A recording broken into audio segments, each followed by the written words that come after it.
Welcome to choice academy. அனைவருக்கும் வணக்கம். எல்லோரும் நல்லா இருக்கீங்களா? இந்த வீடியோ பதிவில் நம்ம என்ன தலைப்பு பார்க்க போகிறோம் அப்படின்னு பார்த்தீங்கன்னா, வேலூர் கழகம் பார்க்க போகிறோம். வேலூர் கழகம் நிறைய பேருக்கு தெரியும்.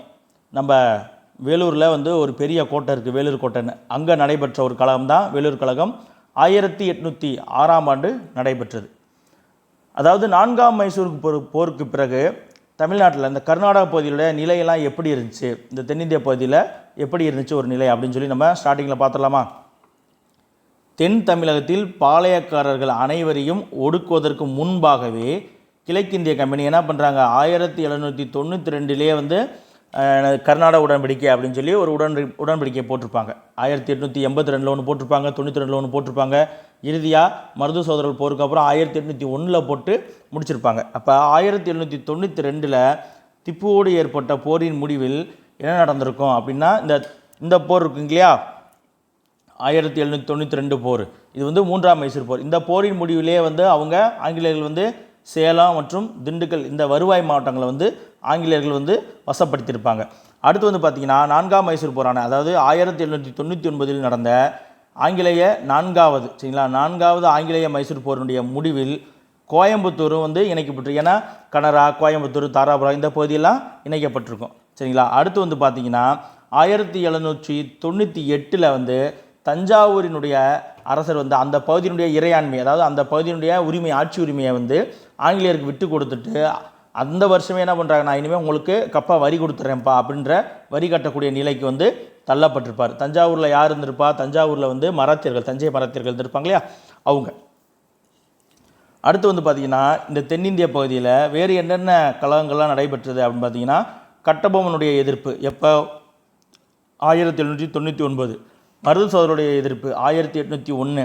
இதை எல்லாத்தையும் ஒடுக்கிய பின்பு பிரிட்டிஷார் என்ன பண்ணுறாங்கன்னா, ஆற்காடு நவாப்பைவே நீ எனக்கு விசுவாசமாகவே நடந்துக்கல அப்படின்னு சொல்லி ஆற்காடு நவாப் மீது குற்றம் சுமத்தி அவரை கட்டாயப்படுத்தி ஒரு ஒப்பந்தத்தை அவர் மீது திணிக்கிறாங்க சரிங்களா.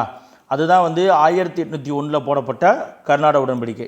இந்த ஒப்பந்தத்தின்படி ஆற்காடு நவாப் வட ஆற்காடு, தென் ஆற்காடு, திருச்சிராப்பள்ளி, மதுரை மற்றும் திருநெல்வேலி ஆகிய மாவட்டங்களை சரிங்களா, அந்த மாவட்டங்களை நிர்வகிக்கக்கூடிய அதிகாரத்தோடு ஆங்கிலேயரிடம் ஒப்படைத்திடணும் அப்படின்னு சொல்லி ஆயிப்போச்சு சரிங்களா. அதற்கு முன்னாடியே ஆற்காடு நவாப்போட கண்ட்ரோலில் இருக்கும் பொழுதே மதுரை, அதுக்கு பின்னாடி இருக்க திருநெல்வேலி, இங்கே எல்லாம் ஆற்காடு நவாப்பால் வரி வசூலே பண்ண முடியல. அப்படி வரி வசூலே பண்ண முடியாத காரணத்தால் தான் என்ன பண்ணுறாங்க, கர்நாடக பொருள் ஆற்காடு நவாப்புக்கு உதவி செஞ்சதால் பிரிட்டிஷ் என்ன பண்ணுறாங்க, திவானி அரசு நீ போயிட்டு இந்த மதுரை, திருநெல்வேலி இதெல்லாம் எங்களுக்கு வரி கொடுக்கணும், நீ போய் அந்த பகுதியில் வரி வசூலிச்சுக்க அப்படின்னு சொல்கிறாங்க. சரி வரி வசூலிக்கலாம் அப்படின்னு சொல்லிட்டு பிரிட்டிஷ் கிளம்பி இங்கே சவுத்துக்கு வராங்க, டவுன் சவுத்துக்கு. வந்ததுக்கப்புறம் தான் தெரியுது, இங்கே இருக்கவங்கள யாருப்பா நீ, எங்களுக்கு திருமல நாயக்கர், நாங்கள் விஸ்வநாத நாயக்கர்லேருந்து எங்களுக்கு பாளையப்பட்டு முறை கொடுத்துருக்காங்க, நாயக்கர் கொடுத்த பூமி, நாங்கள் பாட்டுக்க நாங்கள் இந்த சன் ஆஃப் சாயில், நாங்கள் இந்த மண்ணின் மைந்தர்கள், நாங்கள் பாட்டுக்க இந்த பூமியில் விவசாயம் செஞ்சுக்கிட்டு ஏதோ சோளம், கம்பு, நெல் தின்னுக்கிட்டு அதை ஏதோ நாயக்கருக்கு வரியாக கொடுத்துட்ருந்தோம். திருமல நாயக்கர் இறந்து போனார், அதுக்கப்புறம் நாங்களாம் சுதந்திர அரசு ஆகிட்டோம், நான் இனிமேல் எவனுக்கு வரி கொடுக்க வேண்டியதில்லை அப்படின்னு சொல்லி என்ன பண்ணுறாங்க, நீ யார் ஆளை பார்த்தா ஒரு மாதிரி இருக்க, யாருப்பா நீ, ஆற்காடு நவாப்பா, அது யார், அவருக்கு எங்களுக்கு என்னையா சம்பந்தம் அப்படின்னு சொல்லி கேட்டிருக்காங்க.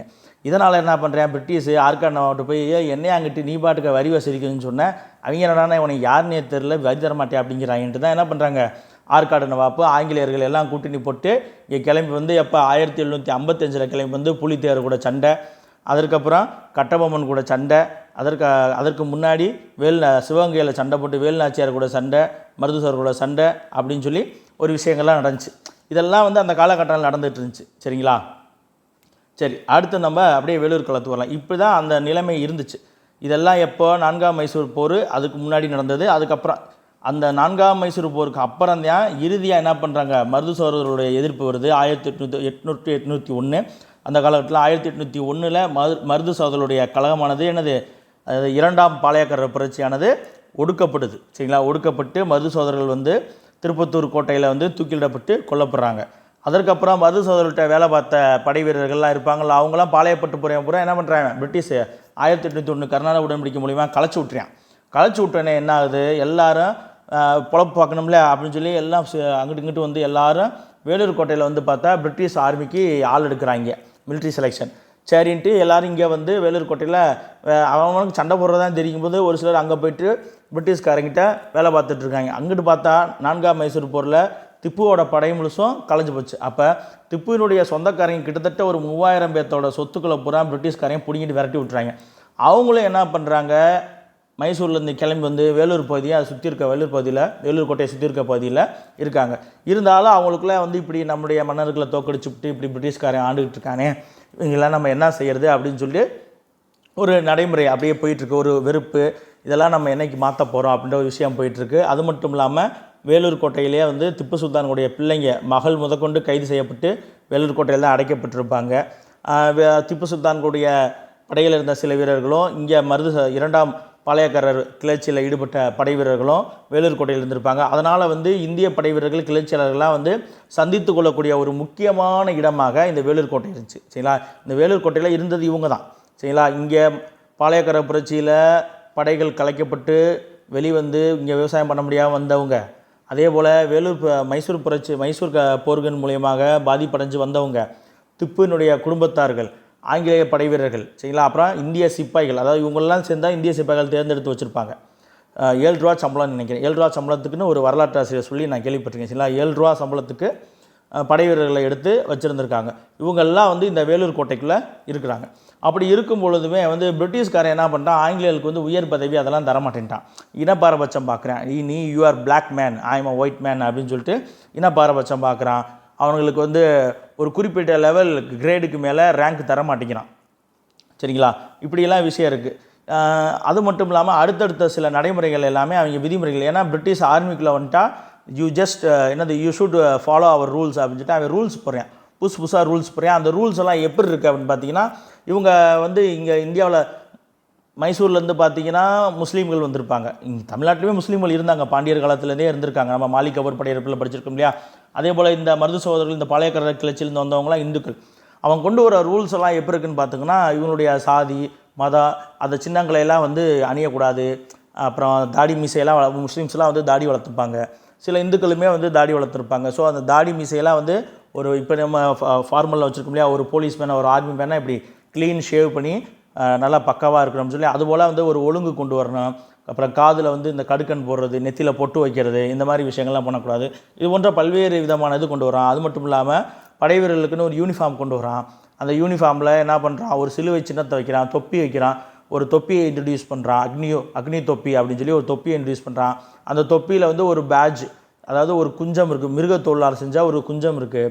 மிருகத்தோல்னு பார்த்தா அந்த மிருகத்தோல் பன்றி தோல் இல்லை பசு தோலா அப்படின்ற ஒரு கன்ஃபியூஷன் வருது. இந்துக்களுக்கு வந்து பசு புனிதமானது, இஸ்லாமியர்களுக்கு வந்து பன்றி வந்து வெறுப்புக்குரியது, பன்றியை வந்து அவங்க வெறுப்புக்குரியதாக பார்ப்பாங்க. ஸோ இப்படிப்பட்ட இருக்கனால அப்போ அதுவுமே வந்து அவங்களுக்கு ஒரு கன்ஃபியூஷன். அதனால் அந்த தொப்பி வந்து அதுதான் வந்து ஒரு மேஜர் காரணமாக, ஒரு முக்கியமாக இந்த வேலூர் களத்துக்கான ஒரு உடனடி காரணம் அப்படின்னு சொல்லி பார்த்தீங்கன்னா அக்னி தொப்பி அப்படின்னு சொல்லப்படக்கூடிய அந்த தொப்பி தான். அந்த தொப்பியில் இருக்கக்கூடிய ஒரு குஞ்சமும் அப்புறம் அந்த யூனிஃபார்ம் இருக்கக்கூடிய ஒரு சிலுவை பேட்ஜ், இதுதான் வந்து ஒரு முக்கிய காரணம். சரிங்களா, இது எல்லாமே சேர்ந்து தான். அதே போல் அந்த காலகட்டங்களில் திப்புவினுடைய இளவரசர்களில் உள்ளே இருந்தவங்களும் சரி வெளியே இருந்தவங்களும் சரி அவங்களாம் என்ன பண்ணுறாங்க, பிரிட்டிஷை வந்து இது பண்ணணும். திப்புவினுடைய படைத்தளபதி இருந்தவர், அவரோட இருக்கவங்க, அப்புறம் திப்புவினுடைய இளவரசர்கள் ஒருத்தர், இவங்கெல்லாம் வந்து வேலூர் கோட்டையில் இருக்கக்கூடிய அந்த கிளர்ச்சியாளர்கள்ட்டெலாம் வந்து சொல்கிறாங்க, நீங்கள் வந்து எப்படியாவது ஏதாவது ஒன்று பண்ணி இந்த வேலூர் கோட்டையை ஒரு 8 நாள், ஒரு 8லேருந்து ஒரு 10 நாள் நீங்கள் வச்சிட்டிங்கன்னா அப்புறம் நான் ஒரு 10,000 படைவர்களை கொண்டு வந்து நம்ம ஆங்கிலேயர்களை விரட்டிடலாம். அப்புறம் ரகசிய கூட்டங்கள் போடுறாங்க. இது போன்ற விஷயங்கள்லாம் நடக்குது. இதெல்லாம் நடந்துட்டு என்ன பண்ணுறாங்க, ஒரு கிளர்ச்சி பண்ணலாம். இந்த வெறுப்புகளெல்லாம் இவங்க சுமந்துக்கிட்டு இருக்கும் பொழுது தான் இந்த அக்னி தொப்பி வருது. ஏன்னா சம்பளம் சரியாக தர மாட்டேங்கிறான், அடிமை மாதிரி நடத்துகிறான், இனப்பாரபட்சம் பண்ணுறான், அப்புறம் என்ன பண்ணுறான், மத அடையாளங்கள் அணிய விட மாட்டேங்கிறான். இது போன்ற விஷயங்கள்லாம் இருந்துகிட்டு இருக்கும் பொழுது அதில் நெருப்பு ஊற்றுற மாதிரி தான் அக்னி தொப்பி வருது. அது வந்து மிருகத்தோல் அந்த பிரச்சனை வந்தோடனே என்னது கலகமானது வெடிக்கப்படுது. சரிங்களா, இப்போ நம்ம ஃபுல்லாக போயிடலாமா? பாருங்கள், அரியணையை இழந்த அரசர்கள், குறுநில மன்னர்கள் ஆகியோருடைய சந்ததியினர் ஆங்கிலேய ஆட்சி செலுத்திய அடிமை தலையை தகர்க்க தொடர்ந்து பல முயற்சிகளை மேற்கொண்டனர். அவற்றினுடைய விளைவுதான் 1806ஆம் ஆண்டில் ஏற்பட்ட வேலூர் புரட்சி ஆகும். சரிங்களா, இந்த புரட்சியினுடைய இறுதி நிகழ்வு, அதாவது எப்படி அதனுடைய நிகழ்வே, அதனுடைய நோக்கமே என்னவாக இருந்துச்சு, புரட்சியினுடைய நோக்கம் என்னவாக இருந்துச்சுன்னா, அந்நிய ஆட்சியை தூக்கி எறிவதை நோக்கமாக கொண்டிருந்ததான் இந்த புரட்சியினுடைய நோக்கமேன்னு. சரிங்களா? பிரிட்டிஷாருடைய இராணுவத்தில் சிப்பாயாக பணியாற்றியவர்களுக்கு குறைவான ஊதியமே வழங்கப்பட்டது. பதவி உயர்வுக்கான வாய்ப்புகள் குறைவாகவே இருந்தது. ஆகியவற்றை நினைத்து கடுமையான கோபத்துடன் தான் சிப்பாய்கள் எல்லாமே பணியாற்றி கொண்டிருந்தார்கள். ஆங்கிலேயர்கள் இந்திய சிப்பாய்களை தாழ்வாக நடத்தியதோடு மட்டுமல்லாமல் சிப்பாய்களிடையே இனப்பாரபட்சமும் காட்டினார்கள். சரிங்களா?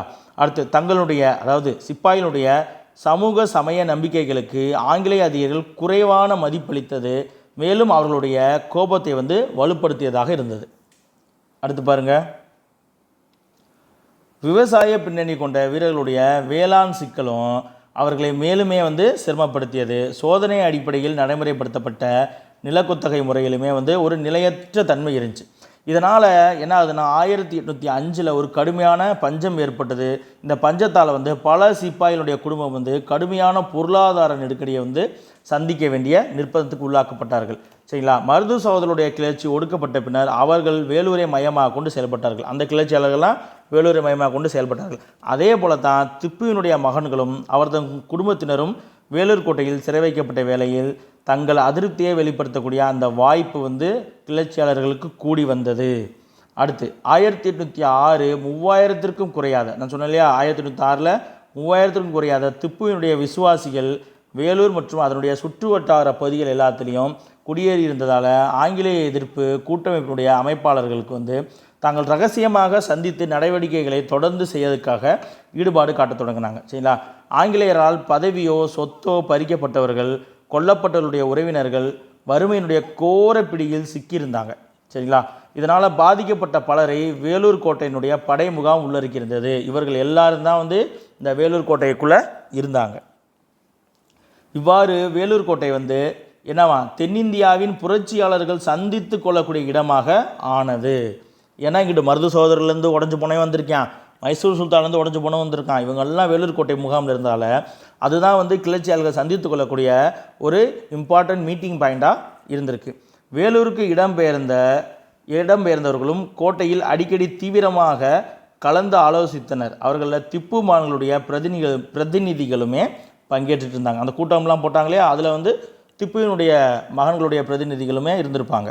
அடுத்து வேலூர் கழகத்துக்கான உடனடி காரணம் என்னென்ன அப்படின்னு சொல்லி பார்த்தலாமா? உடனடி காரணம், இந்த காலகட்டங்களில் தான் ஆங்கிலேயர்கள் அவர்களுடைய படையில் இருக்கக்கூடிய சிப்பாய்களுக்கு சில புதுமைகள், அதாவது சில நடைமுறைகளை கொண்டு வராங்க. என்னென்ன அப்படின்னு பார்த்தீங்கன்னா பார்த்தலாமா? புரட்சி ஏற்படுவதற்கான இயக்க சக்தியாக தலைமை தளபதி, சரிங்களா, சென்னை அதாவது வேலூர் கோட்டையினுடைய தலைமை தளபதியாக இருந்த சர் ஜான் கிரடாக் வெளியிட்ட புதிய இராணுவ விதிமுறைகள் இருந்து அவருங்க என்ன பண்ணுறாங்க, ஒரு புதிய விதிமுறைகள் கொண்டு வராங்க. அடுத்து அந்த புதிய விதிமுறைகள் என்னென்ன அப்படின்னா, அதை நான் ஏற்கனவே சொன்னது, இந்திய வீரர்கள் சீருடையில் இருக்கும் பொழுது, சரிங்களா, இந்திய வீரர்கள் சீருடையில் இருக்கும் பொழுது சிப்பாய்கள் சாதி அல்லது மதத்தின் அடையாளமாக தங்களது நெற்றியில் அணிந்த அனைத்து விதமான குறியீடுகளும் தடை செய்யப்பட்டன. காதணிகளை, காதில் கடுக்கன் போடுவாங்க இல்லையா, கடுக்கன்கள் அணியக்கூடாது என்று கேட்டுக்கொள்ளப்பட்டன. இதுதான் அந்த புதிய விதிமுறைகள். அடுத்து சிப்பாய்கள் தங்கள் தாடி மீசையை ஒரே மாதிரியான முறைக்கு பொருந்தும்படி வெட்டுவதற்கு அறிவுறுத்தப்பட்டன. தாடியை சிரைத்து மீசையை ஒரே மாதிரி பொருந்தும்படி வைக்கணும்னு சொல்லி அறிவுறுத்தப்படுறாங்க. இது எல்லாமே புதிய நடைமுறையில் வருது. இது எல்லாமே உங்களுக்கு என்னடா நம்மளுடைய மத அடையாளத்தை வைக்கக்கூடாதுங்கிறாங்க, மீசையை இது பண்ண சொல்கிறாங்க, அப்படி இப்படின்னு சொல்லி பல பிரச்சனைகள் போயிட்டுருக்கும் பொழுது வேலூர் கோட்டையினுடைய துணை இராணுவ ஜெனரல், சரிங்களா, துணை ஜெனரலாக இருந்த அக்னியோ சிப்பாய்களுக்காக ஒரு புதிய தலைப்பாகையை வடிவமைத்து அவருடைய நேரடி கண்காணிப்பில் அந்த தலைப்பாகையை அறிமுகம் செய்கிறார். அந்த தலைப்பாகை பிரபலமாக எவ்வாறு அறியப்பட்டது அப்படின்னு பார்த்தீங்கன்னா, அக்னியு தலைப்பாகை அப்படின்னு சொல்லி பிரபலமாக அறியப்பட்டது. இந்த அக்னியு இருக்கார் இல்லையா, இந்த அக்னியு தான் 1802 மருது சகோதரர்களை தோற்கடித்தார் தளபதி, படைத்தளபதி, சரிங்களா, அக்னியு. சரி, இந்த தலைப்பாகை ஏற்கனவே இவனுங்க கொதிப்பில் இருக்கானுங்க படைவர்கள்லாம். இது என்னென்னா எரியிற நெருப்பில் எண்ணெய் ஊற்றுன மாதிரி ஆகிப்போச்சு. அது ஏன்னா அந்த தலைப்பாகையில் தான் என்னது விலங்கு தோலான குஞ்சம் இருக்குது அப்படி இப்படின்னு அதை இவங்களாம் கையில் கூட தொட முடியாது. அப்போ என்ன பண்ணுறது, இதை வேற நீ போடணும்னு சொல்லி அவங்கள கட்டாயப்படுத்துகிறாங்க, கஷ்டப்படுத்துகிறாங்க, அவங்களுக்கு தண்டனை தர்றாங்க, அதை போட மாட்டேன்னு சொன்னால் பயங்கர கொதிப்பாகி போச்சு.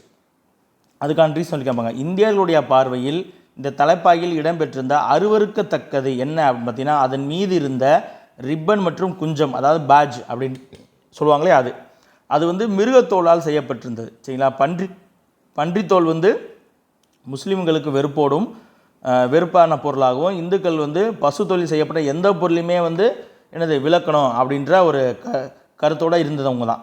சரிங்களா? அடுத்து, இந்த புதிய தலைப்பாகை அணிவதில் தங்களுக்கு உடன்பாடு இல்லை அப்படின்னு சொல்லி இந்திய சிப்பாய்கள் வந்து போதுமான அளவுக்கு எனது எதிர்ப்பை காமிச்சிருக்காங்க, முன்னெச்சரிக்கை கொடுத்துருக்காங்க. ஆனால் கம்பெனி நிர்வாகம் வந்து அதை வந்து கண்டுக்கவே இல்லை. நீ என்னடா சொல்கிறது, உனக்கு சம்பளம் கொடுக்கறது நான் சொல்கிறது நீ போடுறா அப்படின்னு சொல்லி அவங்க கட்டாயப்படுத்துகிறாங்க.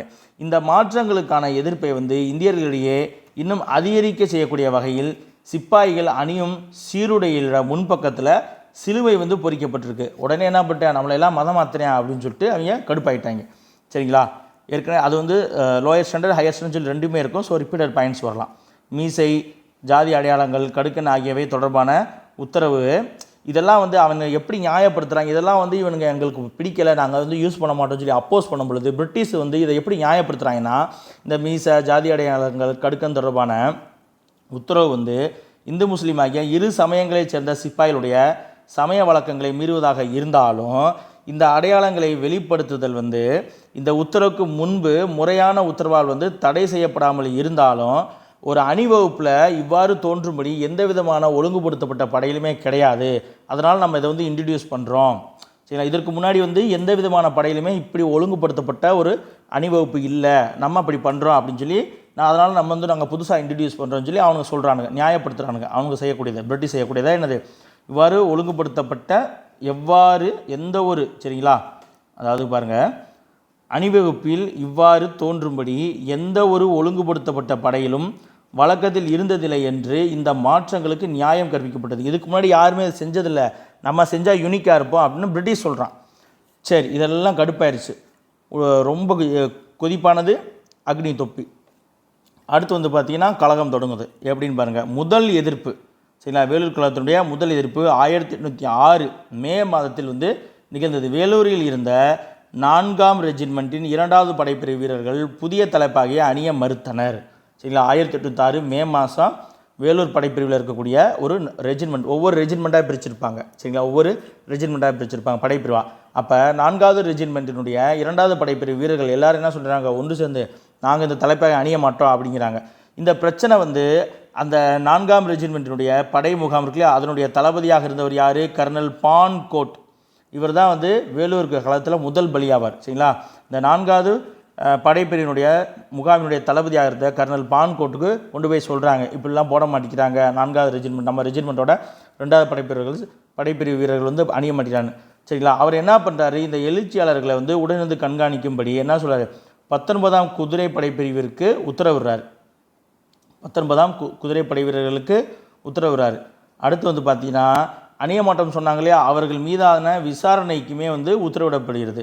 இதன் அடிப்படையில் இந்த 4ஆம் ரெஜிமெண்ட்டின் 2வது படைப்பிரிவுக்கு பதிலாக வாலாஜாபாத்தில் இருக்கக்கூடிய, சரிங்களா, வேலூரில் இவனுங்க எல்லாத்தையும் வந்து என்ன பண்ணுறாங்க, இவன் தான் அணிய மாட்டேன்னு சொன்னேன், அவங்கள வந்து நீதிமன்ற விசாரணை கூப்பிட்டு போயிடறாங்க. அப்போ அந்த படைப்பிரிவு இல்லையா, அதை ரீஃபில் பண்ணுறதுக்காக என்ன பண்ணுறாங்க, வாலாஜாபாத்லேருந்து வேலூர் கூப்பிட்டு வராங்க. வாலாஜாபாத்தில் இருக்கக்கூடிய 23ஆம் ரெஜிமெண்ட்டு என்னது இந்த பொறுப்பை ஏற்றுது. அவங்களுக்கு பதிலாக இவங்க வந்து இந்த பொறுப்பை அதாவது இந்த 4ஆம் படைப்பிரிவினுடைய 4வது ரெஜிமெண்ட்டுடைய 2ஆம் படைப்பிரிவு தான் வேலூர் கோட்டையினுடைய காவல் பொறுப்பு ஏற்றிருப்பாங்க. சரிங்களா? அப்போ அந்த ரெஜிமெண்ட்டே காலியானோடனே என்ன, அந்த படைப்பிரிவு காலியானோடனே இப்போ அந்த காவல் பொறுப்பு ஏற்கனவே, ஏன்னா ஒவ்வொருத்தருக்கும் ஒவ்வொரு வேலை இருக்கும், அதை ரீஃபில் பண்ணுறதுக்கு தான் வாலாஜாபாத்லேருந்து 23வது ரெஜிமெண்ட் வந்து என்ன பண்ணுறாங்க, இந்த வேலூர் கோட்டையினுடைய காவல் பொறுப்பை ஏற்றுக்கிறாங்க. தலைமையினுடைய உத்தரவை எதிர்த்தமைக்காக படையின் கீழ்நிலை பொறுப்பில் இருந்த 21 வீரர்கள், 21 வீரர்கள் இராணுவ நீதிமன்றத்தில் விசாரிக்கப்பட்டிருப்பாங்க. அந்த 21 பேரில் 10 முஸ்லீம்களும் 11 இந்துக்களுமே இருந்திருப்பாங்க. அடுத்து, நீதிமன்ற உத்தரவை நிறைவேற்றக்கூடிய பொருட்டு இரு வீரர்களுக்கு, ஒரு முஸ்லீம் மற்றும் ஒரு இந்து வீரர்களுக்கு ஆளுக்கு 900 கசையடிகள், 900 சாட்டை அடிகள் கொடுக்கப்பட்டு அவர்கள் வந்து பணி நீக்கம் செய்யப்பட்டுருவாங்க. நீ வந்து நான் கொடுக்குற யூனிஃபார்ம் போட மாட்டேல, நான் கொடுக்குற தொப்பி போட மாட்டேல, சரி என்ன பண்ணுற, ஒரு முஸ்லீம் வீரர் ஒரு இந்து வீரர் 2 பேர்த்தையும் தேர்ந்தெடுத்து என்ன பண்ணுறாங்க, பயமுறுத்துறதுக்கு 900 சவுக்கடி கொடுக்குறாங்க. 900 சவுக்கடி, ஆளுக்கு 900 சவுக்கடி கொடுத்து வேலையை விட்டு தூக்குறாங்க. சரிங்களா? அடுத்து, இந்திய வீரர்களிடமிருந்து கிளம்பிய எதிர்ப்புகளையும் மீறி அவர்களுடைய மனக்குறைகளை பொருட்படுத்தாமல் அரசு தான் முன்வைத்த மாற்றங்களை செயல்படுத்த முடிவெடுத்தது. அதன் காரணமாக தான் இவங்களை பயமுறுத்தி என்ன பண்ணுறாங்க, தண்டனைலாம் கொடுக்குறானுங்க. சரிங்களா? அடுத்து பாருங்கள், புதிய தலைப்பகை அணிவதற்கு விருப்பமில்லாத உணர்வு வீரர்களிடையே மிக பலவீனமாக இருப்பதாகவே கவர்னர் வில்லியம் பெண்டிங் பிரபு நம்பினார். சரிங்களா? அவர் வந்து என்ன நினைக்கிறாரு, அதெல்லாம் வந்துட்டு அந்த பெரும்பாலானவர்களுக்கு வந்து பெருசாக வந்து இதில் வந்து விருப்பம் இருக்குது. சரிங்களா? இது வந்து ரொம்ப ஏன்னா ஒரு 4-5 பேர் கத்துறானா அவ்வளோதான், மற்றபடி நம்ம சமாளிச்சுக்கலாம் அப்படின்னு சொல்லி வில்லியம் பெண்டிங் பிரபு நம்பினார். அடுத்து வேலூர் கோட்டையில் 1806 ஜூலை 9ஆம் நாள் இரவின் போது பணியில் இருந்த இராணுவ அதிகாரிகள் வழக்கத்துக்கு மாறாக எதையும் கவனிக்கவில்லை என முதலில் கூறப்பட்டது. எந்த விதமான மாற்றம் நடக்கல. அன்னைக்கு ஒரு சாதனை ஒன்று. ஏன்னா அதற்கு அடுத்த நாள் வந்து திப்புவினுடைய மகளுக்கு கல்யாணம் அப்படின்னு சொல்லி ஒரு சில தகவல்கள் வருது. புத்தகத்தின் அடிப்படையில் வந்து ஜூலை 10ஆம் நாள் வந்து பயிற்சியில் பங்கு பெறக்கூடிய படை வீரர்கள் வந்து நாங்கள் காலையில் அதிகாலையிலே பயிற்சியில் கலந்துக்கணும், அதனால் இன்றைக்கி 9ஆம் தேதி வந்து நாங்கள் வீட்டுக்கு போகாமல் நாங்கள் கோட்டையிலே தங்கிடுறோம் அப்படின்னு சொல்லி அதை ஒரு சாக்காக பயன்படுத்திட்டு கோட்டையிலே என்ன பண்ணிடுவாங்க, 1806 ஜூலை 9 நைட்டு தங்கிடுவாங்க. அப்போ திப்புவோட மகளுக்கு கல்யாணம் அப்படின்னு சொல்லி விடிய விடிய சமைக்கணும் வைக்கணும்னு சொல்லிட்டு இருந்து அப்படியே கிளர்ச்சியை தொடங்கிடுவாங்க அப்படின்னும் இருக்குது. சரிங்களா? அதனால் என்ன சொல்கிறாங்க, அந்த ஜூலை 9ஆம் தேதி எந்த விதமான மாற்றத்தையுமே வந்து கவனிக்கலை அப்படின்னு சொல்லி சொல்லப்படுது. இருந்தாலும் அன்னைக்கு வந்து பொறுப்பில் இருந்த ஆங்கிலேய அதிகாரி, அன்றைக்கு பொறுப்பில் இருந்த ஆங்கிலேய அதிகாரி பார்வையிடும் தனது வேலையை, அவர் வந்து பார்வையிடுற வேலையை அவர் என்ன பண்ணுறாரு, அவர் செய்யலை. அதற்கு பதிலாக ஜமேதார் ஷேக் காசிம் அப்படிங்கிற ஒரு இந்திய அதிகாரியை வந்து அனுப்புகிறார். சரிங்களா? அதற்கப்புறம் தான் தெரிய வருது, விசாரித்து பார்க்கும்போது தான் தெரிய வருது, அந்த அன்னைக்கு பார்வைக்கு போகக்கூடிய ஆங்கிலேய அதிகாரி வந்து அவர் போகாமல் அவருக்கு பதிலாக இந்திய அதிகாரியான ஜமேதார் ஷேக் காசிமை வந்து அனுப்பியிருக்காரு. இந்த ஷேக் காசிம் பின்னால் வந்து இந்த வேலூர் கிளர்ச்சியினுடைய முக்கிய குற்றவாளியாக கண்டுபிடிக்கப்பட்டிருப்பார். சரிங்களா? புரட்சிக்கு பிறகு ஜமேதார் ஷேக் காசிம் முதன்மை குற்றவாளிகள் ஒருவராக அடையாளம் காணப்பட்டிருப்பார். சரிங்களா? அப்போ 9ஆம் தேதி நைட்டில் இருக்காங்க. அடுத்து அதிகாலை மே மாதம் ஜூலை 10 அதிகாலையில் பயிற்சியில் கலந்து கொள்ள வேண்டிய படைப்பிரிவின் தலைவர்கள் ஜூலை 9ஆம் நாள் இரவே கோட்டையில் தூங்குவதே அதற்கு சாக்காக பயன்படுத்தியிருப்பாங்க. இந்த துணை இராணுவ அதிகாரி கோட்டைக்குள் பாதுகாவலராக யார், இந்த ஷேக் ஜமேதார் காசிம் இருக்கார் இல்லையா, துணை இராணுவ அதிகாரி, இவர் வந்து அன்னைக்கு ஜூலை 9ஆம் நாள் வந்து கோட்டைக்கு வந்து பாதுகாவலராக அவரால் முடிஞ்ச வரைக்கும் அவருடைய ஆதரவாளர்களான இந்திய சிப்பாய்களை தான் நியமிச்சிருப்பார்.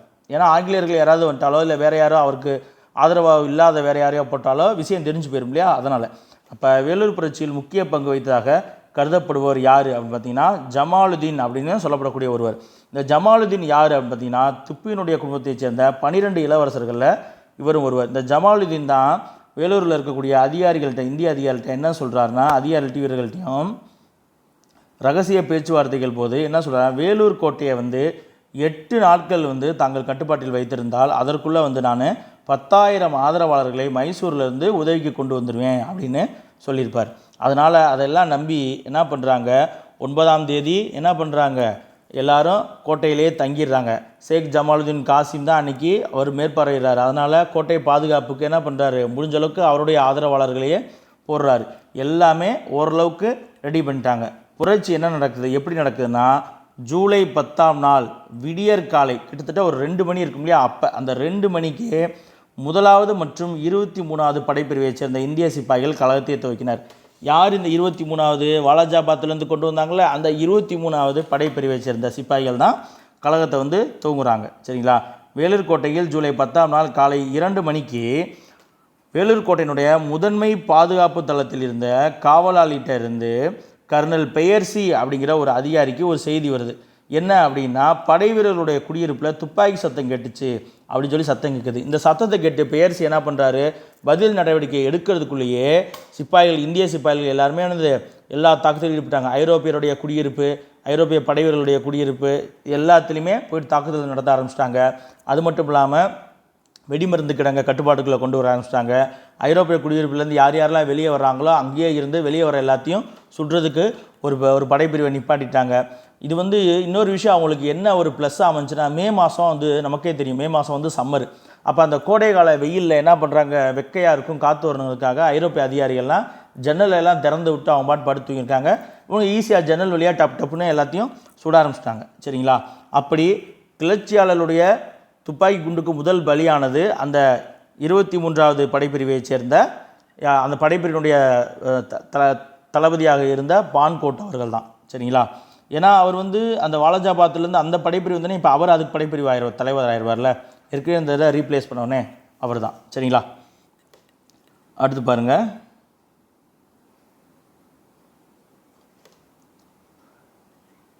ஆங்கிலேய பாதுகாவலர்கள் மீதும் படைவீரர்கள் குடியிருப்பு, ஆங்கிலேய அதிகாரிகள் குடியிருப்பு ஆகியவற்றின் மீதும் ஏறக்குறைய ஒரே நேரத்தில் தாக்குதல் நடத்தினர். சரிங்களா, பெயர்சிக்கு தகவல் வந்திருக்கு. சரிங்களா, அவர் பதில் நடவடிக்கை எடுக்கிறதுக்குள்ளேயே இந்த தாக்குதல்லாம் நடக்க ஆரம்பிச்சிச்சு. பெயர்சியும் கடுமையான காயங்களுக்கு உள்ளானார். ஐரோப்பிய குடியிருப்புகளில் கோடை வைக்க சமாளிக்க கதவுகள் திறந்திருந்தது. அதனால் பாதுகாப்பு இல்லாமல் உறங்கிக் கொண்டிருந்த ஐரோப்பியரை ஜன்னல் வழியாக எளிதில் இவர்களால் சுட முடிந்தது. அடுத்து பாருங்கள், ஐரோப்பிய குடியிருப்புகளுக்கு தீ வைக்கப்பட்டது. ஐரோப்பிய அதிகாரிகளுடைய குடியிருப்புகளை கண்காணித்து வெளியே வரக்கூடிய எல்லாரையும் சுட்டுத்தள்ளணும்னு சொல்லி ஒரு தனி படைப்பிரிவே நியமிக்கப்பட்டது. அதற்கடுத்து வெடிமருந்துகளும் துப்பாக்கி ரவைகளும் சேமித்து வைக்கப்பட்ட இந்த கிடங்கை யாருங்க, 1ஆம் ரெஜிமெண்ட்டின் ஒரு படைப்பிரிவு. ஏன்னா கழகத்தை தோக்குனதே 1ஆம் ரெஜிமெண்ட் படைப்பிரிவும் 24வது படைப்பிரிவு தான் தோக்குனாங்க. அப்போ 1ஆம் ரெஜிமெண்ட்டின் ஒரு படைப்பிரிவு வெடிமருந்து மற்றும் துப்பாக்கி ரவைகளை சேமித்து வைக்கக்கூடிய பகுதிகளை கட்டுப்பாட்டின் கீழ் கொண்டு வந்துட்டாங்க. அதே 1வது ரெஜிமெண்ட்டினுள்ளிருந்து தேர்வு செய்யப்பட்ட ஒரு குழு என்ன பண்ணுறாங்கன்னா, குடியிருப்புகளில் உள்ள ஐரோப்பியரை கொள்வதற்கு தொடர்ந்து கண்காணிப்பிலேயே இருக்கிறாங்க. அடுத்து கோட்டை காவல் படையினுடைய உயர் பொறுப்பு வகித்த பார்த்தோம் இல்லையா, கோட்டை காவல் படையின் உயர் பொறுப்பு வகித்த கர்னல் பான்கோட் என்பவர் தான் முதல் பலியானார். அவருக்கு அடுத்ததாக 23ஆம் படைப்பிரிவைச் சேர்ந்த கர்னல் மீகாரஸ் கொல்லப்பட்டார். கிட்டத்தட்ட 12 பேர், 12க்கும் அதிகமான அதிகாரிகள் 1 மணி நேரத்தில் கொல்லப்பட்டிருப்பாங்க. அவர்களில் லெப்டினன்ட் பாப்ஹாம், சரிங்களா, லெப்டினன்ட் எல்லி, லெப்டினன்ட் பாப்ஹாம், இந்த 2 பேருமே பிரிட்டிஷ் மன்னருடைய படைப்பிரிவை சேர்ந்தாங்க. அதாவது டைரெக்டாக பிரிட்டிஷ் அரசருடைய படைப்பிரிவிலிருந்து இங்கே இந்தியாவுக்கு வந்தவங்க. இவர்களெல்லாம் கொல்லப்பட்டாங்க. ஃபஸ்ட்டு கொல்லப்பட்டவர் யார்? பான்கோட். அதற்கடுத்து 23ஆம் படைப்பிரிவை சேர்ந்த கர்னல் மீகாரஸ் கொல்லப்படுறாரு. கிட்டத்தட்ட 1 மணி நேரத்துக்குள்ளே 12 முக்கிய அதிகாரிகள் கொல்லப்படுறாங்க. அப்படி கொல்லப்பட்ட அதிகாரியில் லெப்டினன்ட் எல்லி, லெப்டினன்ட் பாப்ஹாமு, இவங்க 2 பேருமே பிரிட்டிஷ் மன்னருடைய படைப்பிரிவிலிருந்து வந்தவங்க. ஏராளமான ஐரோப்பிய ஒழுங்குமுறை நடத்துனர்களுடன் 13 அதிகாரிகள் கொல்லப்பட்டிருப்பாங்க. இராணுவ குடியிருப்பில் 82 கீழ்நிலை இராணுவ வீரர்கள் இறந்தார்கள். 97 பேர் காயமடைஞ்சிருப்பாங்க. சரிங்களா, ஆங்கிலேய இராணுவ குடியிருப்பில் 82 கீழ்நிலை இராணுவ வீரர்கள் கொல்லப்பட்டிருப்பாங்க. 91 பேர் காயமடைஞ்சிருப்பாங்க. 13 அதிகாரிகளை கொல்லப்பட்டிருப்பாங்க. அதான் பார்த்தோம் இல்லையா, ஏறத்தாழ ஃபஸ்ட்டு பான்கோட்டை கொண்டதுக்கப்புறம் 1 மணி நேரத்துக்குள்ளே 12 பேர். ஸோ 12 + 1 13 அதிகாரிகள் கொல்லப்பட்டாங்க. அடுத்து உள்ளூர் வீரர்கள் அடங்கிய 16ஆம் காலாட்படையைச் சேர்ந்த மேஜர் ஆம்ஸ்ட்ராங் அப்படின்னு சொல்லி ஒருத்தர், உள்ளூர் வீரர் அடங்கிய 16வது காலாட்படையை சேர்ந்த மேஜர் ஆம்ஸ்ட்ராங்கிறவர் அப்போ என்ன பண்ணுவார்னா, வேலூர் கோட்டைக்கு வெளியே பல்லக்கில் போயிட்டுருப்பார். கோட்டைக்குள்ளே என்னடா துப்பாக்கி சுடுற சத்தம் கேட்குது அப்படின்னு சொல்லிட்டு அவர் என்ன பண்ணுறாரு, பல்லக்கில் இருந்து இறங்கி கோட்டையோட சரிவான பகுதியிலேருந்து என்ன நடக்குது அப்படின்னு சொல்லி விசாரித்து அறிக்கும்போது அவர் கேட்ட கேள்விக்கு பதிலாக துப்பாக்கி சுட்டிருக்காங்க.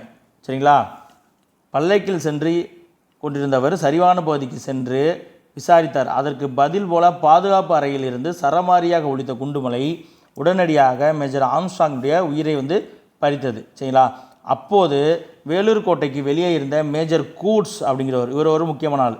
மேஜர் கூட்ஸ் இந்த கிளர்ச்சியை பற்றி கேள்விப்பட்டு என்ன பண்ணுறாரு, கோட்டைக்குள்ளே போகிறதுக்கு முயற்சி பண்ணுறாரு.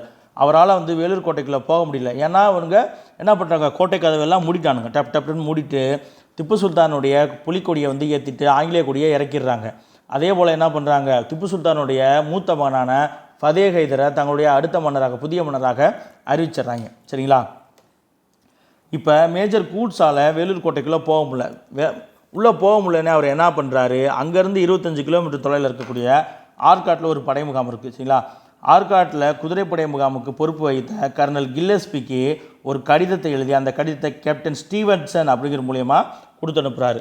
ஹையர் ஸ்டாண்டர்ட் புக்கில் கடிதத்தை மேஜர் கூட்ஸ் ஸ்டீவன்ஸ் மூலியமாக கொடுத்து அனுப்புனார் அப்படின்னு சொல்லியிருக்கு. லோயர் ஸ்டாண்டர்ட் புக்கில் பார்த்தீங்கன்னா மேஜர் கூட்ஸே போயிட்டு நேரடியாக போய் அந்த கில்லஸ்பிக்கு தகவல் சொன்னார் அப்படின்னு சொல்லி இருக்குது. சரிங்களா, இதற்கிடையே தான் புரட்சியாளருக்கு திப்புவோட மகனை என்ன பண்ணுறாங்க, ஃபதே ஹைதரை புதிய மன்னரை அறிவிச்சுறாங்க. மைசூர் சுல்தானோட புலிக்கொடியை ஏற்றிடுறாங்க. இதெல்லாம் உள்ளே நடந்துகிட்ருக்கு. என்றைக்கு, ஜூலை மாதம் 10ஆம் தேதி. சரிங்களா, ஜூலை 10 அதிகாலை நைட்டில் அந்த விஷயம் நடந்துகிட்ருக்கு.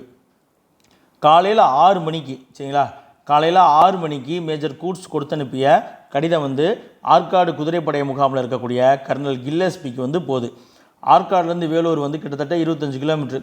6 மணி அளவில் விஷயம் உடனே கர்னல் கில்லஸ்பி என்ன பண்ணுறாரு, லேட் பண்ணாமல் உடனடியாக வேலூருக்கு புறப்படுறாரு. அவர் புறப்படும் போது அவர் கூட கேப்டன் யங்கு, கேப்டன் யங் அப்படின்னு சொல்லப்படக்கூடிய ஒரு படைத்தளபதி தலைமையில் இருந்த 19ஆம் குதிரைப்படையைச் சேர்ந்த ஒரு பிரிவையும் லெப்டினன்ட் வுட் ஹவுஸ் அப்படிங்கிற தலைமையில் இருந்த அதற்கு துணை நிற்கக்கூடிய 7ஆம் குதிரைப்படையில் இருந்து ஒரு வலுவான பிரிவையும் வந்து கூடவே கூப்பிட்டு போகிறார். சரிங்களா, அதாவது கேப்டன் யங் தலைமையில் 19ஆம் குதிரைப்படையைச் சேர்ந்த ஒரு பிரிவையும் லெப்டினன்ட் வுட் ஹவுஸ் தலைமையில் அதற்கு துணை நிற்கும் 7ஆம் குதிரைப்படையில் இருந்து ஒரு வலுவான பிரிவையும் வந்து கூப்பிட்டு போகிறார். அவருடைய குதிரைப்படையில் மீதமுள்ள வீரர்கள் தன்னை பின்தொடர்ந்து வரணும் அப்படின்னு சொல்லிட்டு என்ன பண்ணுற, குதிரைப்படையில் மீது இருக்கக்கூடிய வீரர்கள் உடனே வந்து இந்த 2 பிரிவு 19ஆம் குதிரைப்படையை சேர்ந்த ஒரு பிரிவையும் 7ஆம் குதிரைப்படையிலேருந்து ஒரு வலுவான பிரிவையும் இமீடியட்டாக கூப்பிட்டு கர்னல் கில்லஸ்பி கிளம்புறாரு. மீதம் இருக்கக்கூடிய குதிரைப்படை வீரர்கள் எல்லாமே கர்னல் கென்னடியோடைய தலைமையில் வந்து என்னை பின்தொடர்ந்து வாங்க அப்படின்னு சொல்லிட்டு ஆற்காடு படை வாங்கன்னு சொல்லிட்டு அதற்கடுத்தாக ஆற்காடு படை முகாமையும் பாதுகாக்கும் இல்லையா, அதுக்கு ஒரு படைப்பிரிவையும் விட்டுட்டு எவ்வளோ பிளான்டாக பண்ணுறாரு பாருங்கள். இமீடியட்டாக ஒரு படைப்பிரிவு, ஒரு நல்ல ஸ்ட்ராங்கான ஒரு படைப்பிரிவு ரெண்டையும் கூட கூப்பிட்டுட்டு போகிறாரு. அடுத்து மீதம் இருக்க எல்லாத்தையும் வந்து பின்னாடியே பின்தொடர்ந்து வாங்க, நான் உடனே இப்போ கிளம்புறேன், நீங்கள் எல்லாத்தையும் அதாவது பீரங்கி வெடிமருந்து இதெல்லாம் ஆயத்தப்படுத்திட்டு வரணும் இல்லையா. முதல் கிளம்புறவன் கையில் எது கிடைக்கோ டக்குன்னு எடுத்துகிட்டு கிளம்புவான், பின்னாடி வரவன் தேவையான எல்லாத்தையுமே வந்து அரேஞ்ச் பண்ணி கிளம்பி வரான், பின்னாடியே வாங்க. அது மட்டும் இல்லாமல் இந்த படை முகாம் ஆற்காடு படை முகாமையும் பார்த்துக்கணும்னு சொல்லிட்டு அதுக்கு ஒரு படைப்பிரிவு, நீங்களாம் இங்கேயே இருந்து ஏன் கூட தொடர்பில் இருங்க அப்படின்னு சொல்லிட்டு அதுக்கு ஒரு படைப்பிரிவையும் விட்டுட்டு பிளான்டாக கில்லஸ்பி வந்து எங்கள் வேலூர் கிளம்பி போகிறார். 6 மணிலேருந்து 3 மணி நேரம் பயணம் செய்து கிட்டத்தட்ட காலை 9 மணிக்கு என்ன பண்ணுறாரு, கர்னல் கில்லஸ்பி வேலூர் கோட்டைக்கு வர்றாரு. வேலூர் கோட்டையில் வந்து கில்லஸ்பி பார்த்துட்ருக்காரு. கோட்டைக்குள்ளே ஒரே துப்பாக்கி சுடு சத்தம் நடந்துக்கிட்டே இருக்குது. அதனால் என்ன பண்ணுறாரு, நம்மளால் இப்போதைக்கு உள்ளே போக முடியாது, அதனால் வந்து பீரங்கி நம்ம வந்து பின்னாடி இருக்க குதிரைப்படை வீரர்களை கென்னடி தலைமை வர சொல்லியிருக்கோம்ல, அவங்க வரும்பொழுது பீரங்கியில் எடுத்துகிட்டு வருவாங்க, அதனால் அது வரைக்கும் வெயிட் பண்ணுவோம் அப்படின்னு சொல்லி வெயிட் பண்ணிட்டுருக்காரு. கென்னடி தலைமையில் வந்த அந்த பின்தொடர்ந்து வந்த குதிரைப்படை இருக்கு இல்லையா, அது எல்லாமே கிட்டத்தட்ட ஒரு 10 மணி அளவில் வந்து ஆற்காடுக்கு வந்துடுது. விரைவாகவே வந்து லேட் பண்ணாமல் ரொம்ப விரைவாக 10 மணிக்கே வந்துடுறாங்க. வந்தவுடனே என்ன நடக்குதுன்னா, லெப்டினன்ட் ஃப்ளாக்கிஸ்டன் தலைமையில் 19ஆம் குதிரைப்படை சேர்ந்த பீரங்கியால் கோட்டையினுடைய வெளிவாசல் கதவு வந்து தகர்க்கப்படுது. லெப்டினன்ட் ஃப்ளாக்கிஸ்டன் தலைமையை வகுத்து கில்லஸ்பி கூட்டு வந்தார் இல்லையா 19ஆம் குதிரைப்படை, அந்த குதிரைப்படையோட பீரங்கியால் வந்து கோட்டையினுடைய வெளிவாசலை வந்து என்ன பண்ணுறாங்க, சுட்டு கதவை திறக்கிறாங்க. அதற்கடுத்து வந்து கேப்டன் ஸ்கெல்லட்டன் தலைமையிலான ஒரு குதிரைப்படையினுடைய ஒரு பிரிவு ஃபஸ்ட்டு எடுத்தோடனே என்ன பண்ணுறாங்க, வேலூர் கோட்டைக்குள்ள நுழையிறாங்க. கதவு திறந்தவொடனே கில்லஸ்பியுடைய வீரர்கள் வந்து கடுமையான துப்பாக்கி சூட்டை வந்து எதிர்கொள்ள வேண்டியது. சரிங்களா, அங்கே நடைபெற்ற தாக்குதலில் கில்லஸ்பியை வந்து கடுமையான காயங்களுக்கு உள்ளாகியிருப்பார். இருந்தாலும் என்ன பண்ணுறாங்க, தாக்குதலை உள்ளே போயிட்டு நடத்துகிறாங்க. கிளர்ச்சியில் ஈடுபட்ட சிப்பாய்கள் எல்லாமே கில்லஸ்பியுடைய வீரர்களுடைய தாக்குதல் அதிகமாக இருந்ததால் கிளர்ச்சியில் ஈடுபட்ட சிப்பாய்கள் எல்லாரும் பின்வாங்க ஆரம்பிச்சிட்டாங்க. கோட்டை சுவரை வந்து என்ன பண்ணுறாங்க, ஏறி குச்சி நூற்றுக்கணக்கான பேர் வந்து தப்பிச்சு விட்றாங்க. இன்னும் சிலர் வந்து ஆயுதங்களை கீழே போட்டு என்னால் முடியல சாமி என்னை மன்னிச்சு விட்டுருன்னு சொல்லி கெஞ்ச ஆரம்பிச்சிடுறாங்க.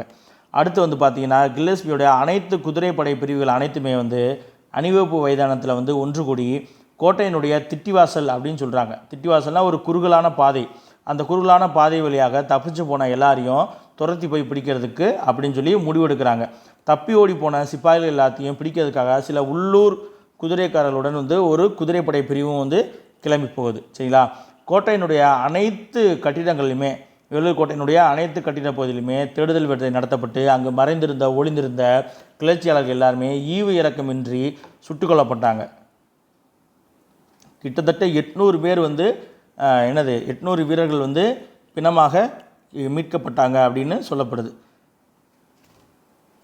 இங்கே இருக்கும் பாருங்கள், போர் விதிமுறைகள் எதையுமே வந்து பொருட்படுத்தாத கில்லஸ்பி அவ்வளோ கொடூரமாக நடந்திருக்கா. அப்படி எந்த ஒரு இதுவுமே பார்க்காம கொடூரமான முறையில் வீரர்களுடைய புரட்சியை வந்து வன்மையாக ஒடுக்கினார். நேரில் கண்ட ஒருடைய வாக்குமூலப்படி கோட்டைக்குள்ளே மட்டும் கிட்டத்தட்ட 800 வீரர்கள் வந்து பிணமாக கிடந்ததாக பதிவு செய்யப்பட்டிருக்கு. அது மட்டும் இல்லாமல் திருச்சியிலும் வேலூரிலும் 600 வீரர்கள் வந்து விசாரணையை எதிர்நோக்கி சிறையில் அடைக்கப்பட்டிருந்தாங்க. சரிங்களா, கில்லஸ்பியுடைய ஆதரவாளர்கள் வந்து என்ன பண்ணுறாங்க, கிளர்ச்சிக்கு திட்டம் தீட்டிய வந்து திப்பு சுல்தானுடைய பிள்ளைங்க தான், அதனால் திப்புவினுடைய மான்களை வந்து கொல்லணும் அப்படின்னு சொல்லி கில்லஸ்பியும் சரி கில்லஸ்பியுடைய ஆதரவாளர்களும் திப்புவோட மான்களால் காரணமாக தான் இந்த கிளர்ச்சியே நடந்திருக்கு அப்படின்னு சொல்லி அவங்கள கொல்லணும்னு சொல்லி முயற்சி பண்ணுறாங்க. ஆனால் அப்போது இருந்த லெப்டினன்ட் கர்னல் மாரியாட் அப்படிங்கிறவர் வந்து இங்கே வந்து ஏன்னா திப்புவோடைய மான்களை வந்து நம்ம கொல்லக்கூடாது, நம்ம விசாரணை செஞ்சுட்டு அதன் பிறகு என்ன முடிவு எடுத்துக்கலாம் அப்படின்னு சொல்லி அவரை அந்த தடுத்துருவார். அதனால் வந்து திப்பினுடைய மான்கள் வந்து என்ன பண்ணுறாங்க, பிழைச்சிருவாங்க.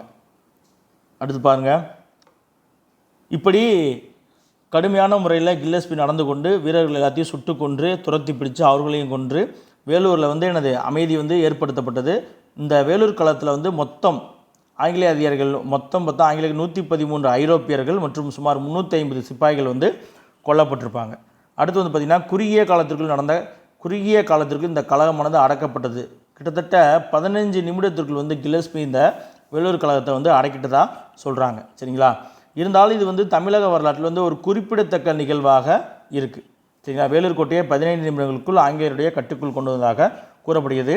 அடுத்து வந்து பார்த்திங்கன்னா கர்னல் ஹேர்கோர்ட் அப்படிங்கிறவர். கர்னல் ஹேர்கோர்ட், இந்த ஹேர்கோர்ட் யார் அப்படின்னு பார்த்தீங்கன்னா வாலாஜா படைப்பிரிவுக்கு பொறுப்பு வகித்தார். இவர் என்ன பண்ணுறாரு, ஜூலை 11ஆம் தேதி வேலூர் படையினுடைய தற்காலிக பொறுப்பதிகாரியாக நியமிக்கப்படுறார். வேலூர் படையினுடைய தற்காலிக பொறுப்பதிகாரியாக ஜூலை 11 கர்னல் ஹேர்கார்ட் நியமிக்கப்படுறாரு.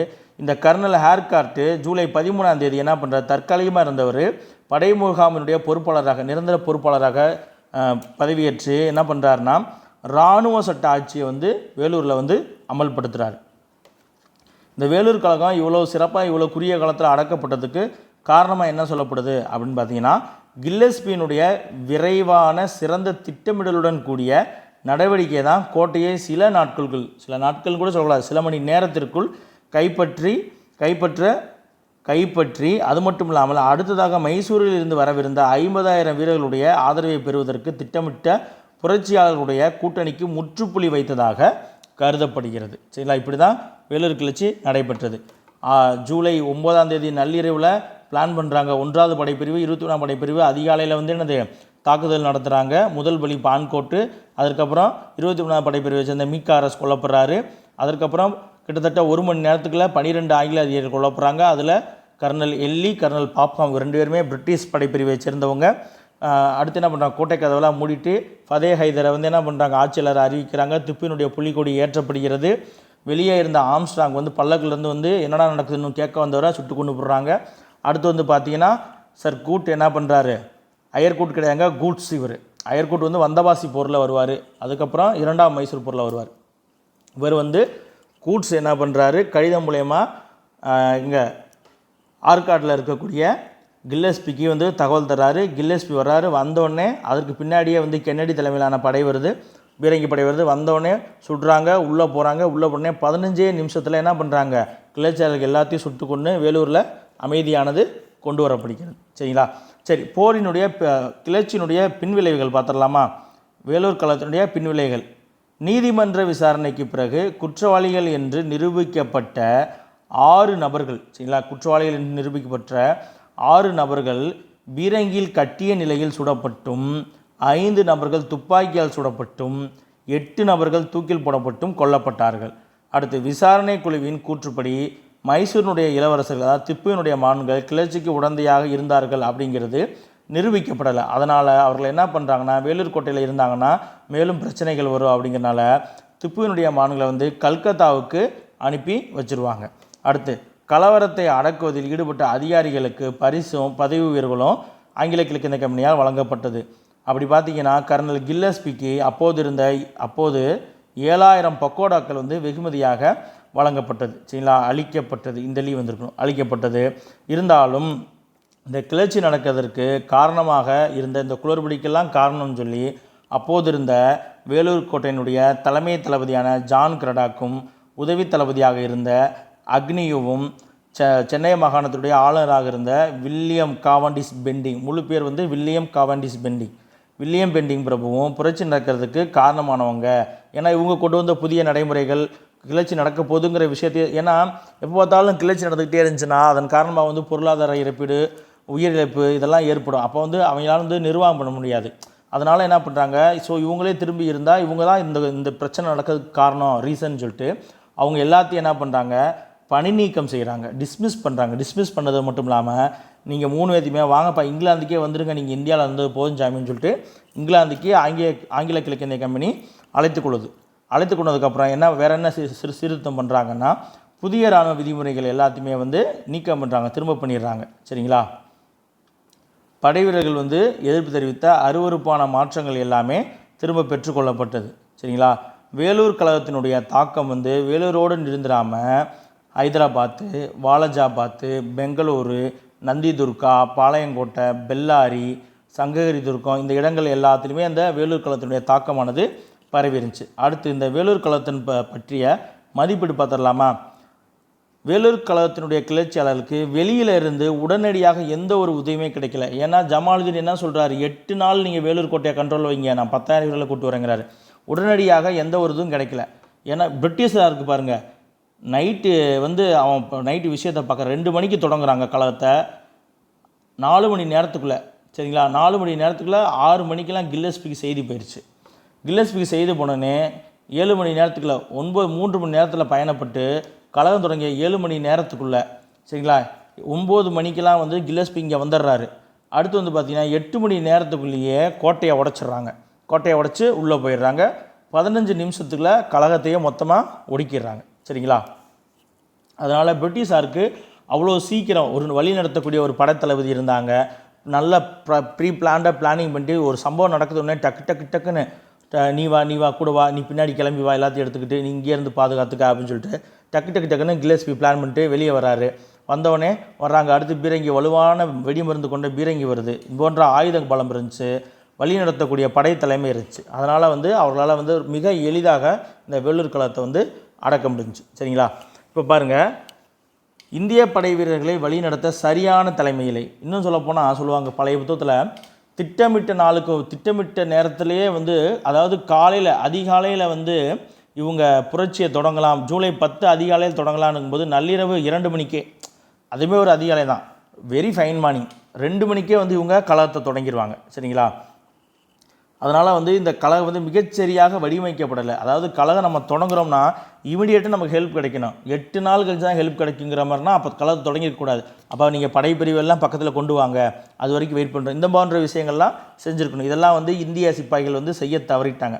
ஏன்னா அவங்களுக்கு வந்து ஃப்ரஸ்ட்ரேஷன், என்னை வந்து நீ சம்பளம் தர மாட்டேங்கிற, எனக்கு பிடிக்காத ட்ரெஸ்ஸை போட சொல்கிற, எனக்கு பிடிக்காத மாதிரி என்னை வந்து நீ அலங்கரிச்சுக்க சொல்கிற, எனக்கு வந்து பதவி உயர்வு தர மாட்டேங்கிற, என்னை குடும்பப்படுத்துகிற, அசிங்கப்படுத்துகிற, ஆல்ரெடி ஃப்ரஸ்ட்ரேஷன் இருக்கும்போது இங்கிட்டிருந்து ஜமாலுதீன் வந்து நீங்கள் கிளர்ச்சி செய்யுங்க, இதெல்லாம் செய்யுங்க, நான் வந்து உங்களுக்கு சப்போர்ட் பண்ணுறேன்னொன்னே சரி ஓகே பண்ணுவோம் அப்படின்னு சொல்லி சடனாக இறங்கிட்டாங்க. அவ்வளோதான்.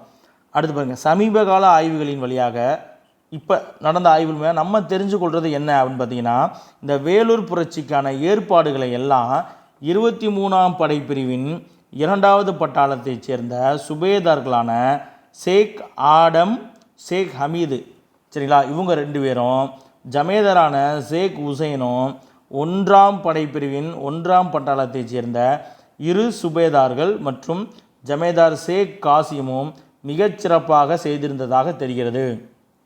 இந்த ஷேக் காசிம் இருக்கார் இல்லையா, வேலூர் கழகத்தினுடைய அன்னைக்கு அதிகாரி பாதுகாவலாக இவர் தான் பார்வைக்கு போயிடுவார். இவர் தான் வந்து எனது அதிகாரிகளை வந்து பாதுகாப்பு அவருடைய ஆதரவாளர்கள் நியமிச்சிருப்பார். சரிங்களா, இவர் முக்கியமான குற்றவாளியாகவும் அறியப்பட்டிருப்பார். இப்போ இந்த ஷேக் ஆடம், ஷேக் ஹமீது, ஷேக் ஹுசைனு, ஷேக் காசிம் இவங்க எல்லாமே இந்த வேலூர் கழகத்திற்கான திட்டமிடலில் வந்து சிறப்பாக தான் செஞ்சுருப்பாங்க அப்படின்னு சொல்லி நமக்கு தெரியுது. இந்த வேலூர் கழகமானது 1857ஆம் ஆண்டு நடைபெற்ற பெரும் கிளர்ச்சிக்கான அனைத்து முன்னெடுப்புகளும் இந்த வேலூர் கிளர்ச்சியில் வந்து இருந்தது. இருந்தாலும் ஒரே ஒரு விஷயம் என்னன்னா, எந்த ஒரு உள்நாட்டு கழகத்தையும் இந்த கழகத்தை தொடர்ந்து எந்த விதமான ஒரு உள்நாட்டு கிளர்ச்சியும் ஏற்படல. ஆனால் 1857 அந்த புரட்சி ஏற்பட்டுனே உள்நாட்டுகளில் வந்து பல்வேறு விதமான கிளர்ச்சிகள் ஏற்பட்டு விவசாயிகள் எல்லாருமே போராட்டத்தில் இறங்குவாங்க. சரிங்களா, இதுக்கும் அந்த பெருங்கிளர்ச்சிக்கு ஒரு கம்பேரிசன் சொல்கிறாங்க. பெருங்கிளர்ச்சியில் இடம்பெற்றிருந்த கொழுப்பு தடவப்பட்ட தோட்டாக்கள் என்ற சொல்லுக்கு மாறாக வேலூர் நிகழ்வில் இடம்பெற்ற பேட்ஜ், அந்த சிலுவை சின்னம் பொறிக்கப்பட்ட அந்த குஞ்சம், அதே போல் 57 புரட்சியில் ஈடுபட்ட பகதூர் ஷா, நானா சாஹிப் ஆகியோருக்கு மாற்றாக மைசூர் இளவரசர்களையும் நம்மால் வந்து பொருத்தி பார்க்க முடியும் அப்படின்னு சொல்கிறாங்க. இந்த 1806ஆம் ஆண்டு வேலூர் கழகத்தை 1806 வேலூர் கழகத்தை 1857ஆம் ஆண்டு நடைபெற்ற முதல் இந்திய சுதந்திர போரின் முன்னோடி அப்படின்னு சொல்லி வரலாற்று ஆய்வாளரான வி.டி. சாவர்கர் அவர்கள் வந்து குறிப்பிடுறார்.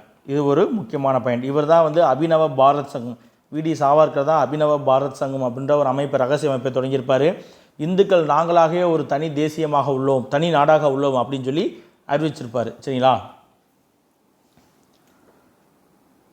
இதோட வந்து நமக்கு வேலூர் கழகம் வந்து முடிவடைகிறது. சரிங்களா? வேலூர் கழகத்தை பற்றிய மொத்த டீட்டெயில்ஸுமே வந்து நம்ம வெரி கிளியராக பார்த்துருப்போம். சில இடங்களில் வார்த்தை குளறுபாடால் கொஞ்சம் வார்த்தைகள் தடுமாறி இருக்கலாம். சரிங்களா? நீங்கள் இந்த பாயிண்ட்ஸை ஒன் பை ஒன்னாக நீங்கள் அண்டர்ஸ்டாண்ட் பண்ணிட்டாலே உங்களுக்கு வந்து இந்த டாபிக் வந்து ரொம்ப ஈஸியாக இருக்குது. வெரி சிம்பிள் தான். 1806 ஜூலை 9 நள்ளிரவில் தொடங்குது. 1806 ஜூலை 10 காலையில் அதிகாலையில் தான் வேலூர் கழகம் நடக்குது. அப்போ வேலூர் கழகம் நடைபெற்ற நாள்னு கேட்டால் 1806 ஜூலை 10 தான் சொல்லணும், ஜூலை 9 சொல்லக்கூடாது. சரிங்களா? முக்கியமான குற்றவாளி யார் அப்படின்னு பார்த்தீங்கன்னா ஷேக் காசிம் அவர்கள். அவர் ரொம்ப அவர் தான் வந்து கிளர்ச்சி நடக்கிறதுக்கான ஒரு முக்கியமான ஏற்பாடுகள் செஞ்சுருப்பார். அதில் நடந்த நிகழ்வு என்ன அப்படின்னா, முக்கியமாக முதலாவது பலியானவர், அதுக்கடுத்து பலியானவர்கள், அதுக்கப்புறம் திப்புவினுடைய மகனை வந்து அவங்க அடுத்த மன்னராக அறிவித்தது, கொடியேற்றினது, அடுத்து வந்து கில்லஸ்பி செய்த செயல்கள். அவ்வளோதான். இவ்வளோதான் வேலூர் கோட்டையின் விஷயம்.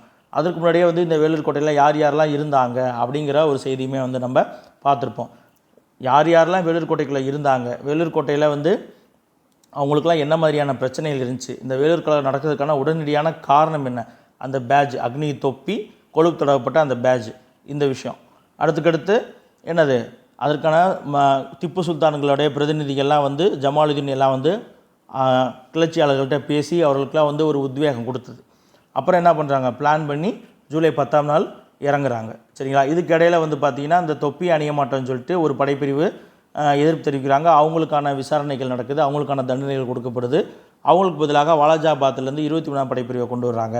அந்த 23ஆம் படைப்பிரிவு தான் ஜூலை 10ஆம் நாள் என்ன பண்ணுறாங்க, அவங்களும் வேலூரில் இருந்த 1ஆம் படைப்பிரிவை சேர்ந்தவங்களும் இந்த கழகத்தை துவங்குறாங்க. அவ்வளோதான். இந்த வேலூர் கழகத்தை வந்து வி.டி. சாவர்கர் வந்து என்ன பண்ணுறாரு, 1857ஆம் ஆண்டு புரட்சியோட ஒப்பிடுறாரு. அந்த புரட்சியினுடைய முன்னோடி அப்படின்னே சொல்கிறார். முதல் இந்திய சுதந்திர போர் 1857ஆம் ஆண்டு புரட்சியை இந்திய வரலாற்று ஆய்வாளர்கள் முதல் இந்திய சுதந்திர போர் அப்படின்னு சொல்கிறாங்க. ஆங்கிலேய வரலாற்று ஆய்வர்கள் என்ன சொல்கிறாங்கன்னா சிப்பாய் கழகம் சொல்கிறாங்க. ஏன் அப்படின்னா, ஏங்கிட்டே சம்பளம் வாங்கிட்டு என்னையவே எடுத்து சண்டை போடுற, அதனால் இது வந்து ஒரு சிப்பாய்களால் செய்யப்பட்ட ஒரு கழகம் அப்படின்னு ஆங்கிலேயர்கள் சொல்கிறாங்க. சரிங்களா? இதோட வந்து நமக்கு வேலூர் கழகம் வந்து முடிவடைஞ்சிருச்சு. இதற்கு அடுத்ததாக வந்து பார்த்திங்கன்னா ஆங்கில ஆட்சிக்கு எதிரான தொடக்ககால எழுச்சிகளில் ஒரே ஒரு டாபிக் தான் இருக்குது. அதுதான் 1857ஆம் ஆண்டு நடைபெற்ற பெருங்கிளர்ச்சி. அதோடு வந்து நமக்கு இந்த 2வது பாடத்தலைப்பான ஆங்கில ஆட்சிக்கு எதிரான தொடக்ககால கிளர்ச்சிகள் வந்து முடிவடைகிறது. அதற்கப்புறம் வந்து நம்ம இந்திய தேசிய இயக்கத்துக்கு போயிடுவோம். சரிங்களா? மீண்டும் ஒரு அடுத்த வீடியோவில் சந்திப்போம். நன்றி.